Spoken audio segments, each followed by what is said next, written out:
The IC&RC uses a legally defensible process to develop its national, actually international exam for prevention.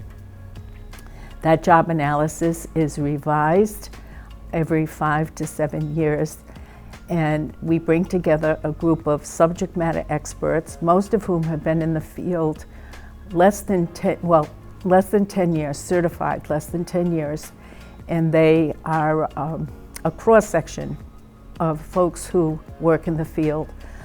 By cross-section, I mean race, gender identity, sexual orientation, and geography, and even the type of work that they do.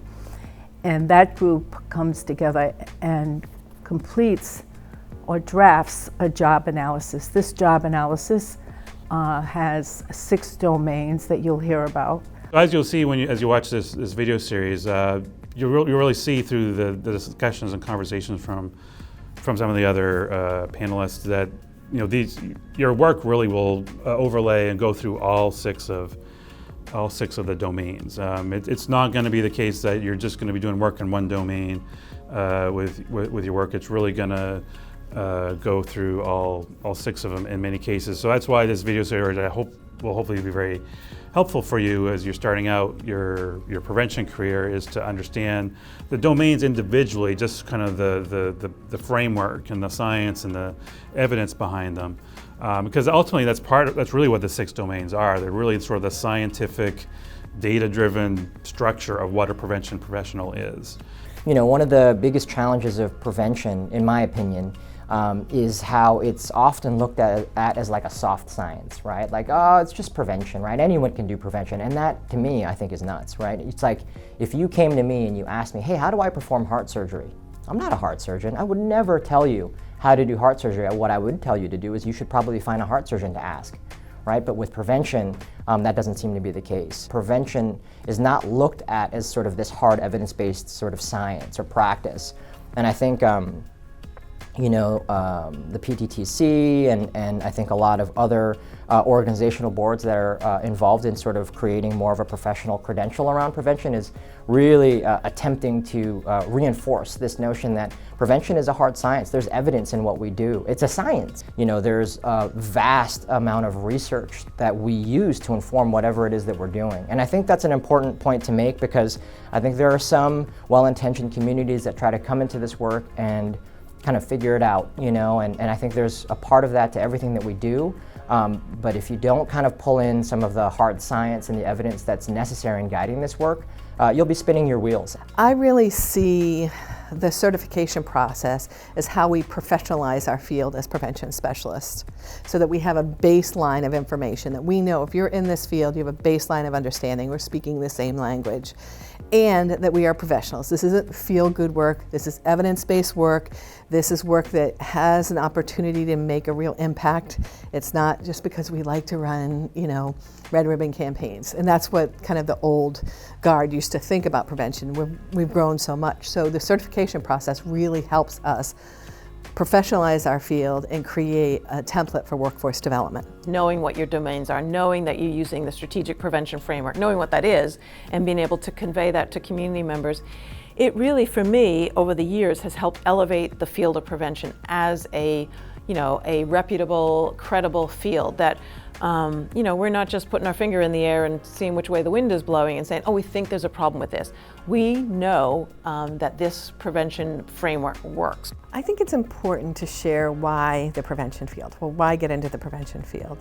And I think that a lot of people have a clear understanding in behavioral what it means to be in treatment, what it means to be in recovery, but there isn't the same career trajectory for prevention providers. And why prevention? And I will say that the reason why prevention appealed to me as a career, I think I mentioned this earlier, is it's a place of hope, right?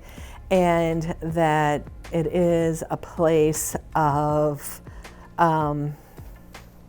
enrichment, and that it always has the opportunity for growth. There's very little kind of stop points. There's so many more opportunities and so many different approaches. And I think if we get stuck in what's wrong we miss out on the opportunity to address what's right. Prevention is very important because you address the issue before happening. You told the parents. They know you deliver the service to them before their children use drug. So I love prevention because I think it's beautiful. I know the people use drug, a recovery or treatment, but it's nice when you working with them before this is happening. I hope that we always advocate for a lot of resources for prevention because we want good things for our community. It's just as rewarding as a lot of those other health fields, in that I feel that I'm able to serve people and more broadly the community in ways that I find meaningful. So I think for me the reward professionally, I think, comes from being able to see some of these kind of local changes, and gosh, if you're lucky, it becomes bigger than that. But for me, it's just enough seeing some of these changes in the community. So I think it's all about persistence and about a belief that life can be better, and really a caring about people in the community. Most of my life I've worked in what I call disenfranchised communities, but there's a lot of protective factors there too. And so it's been totally rewarding to be able to see change, not only for individuals, people who like, life can be better for me, I can make different choices, or families who say, yes, I can make a change, I can advocate at my child's school, I can advocate, with my councilman, and then at the community level. So little at a time, we can make things better. But if you don't believe that, then you need to work someplace else. This is really what prevention's all about.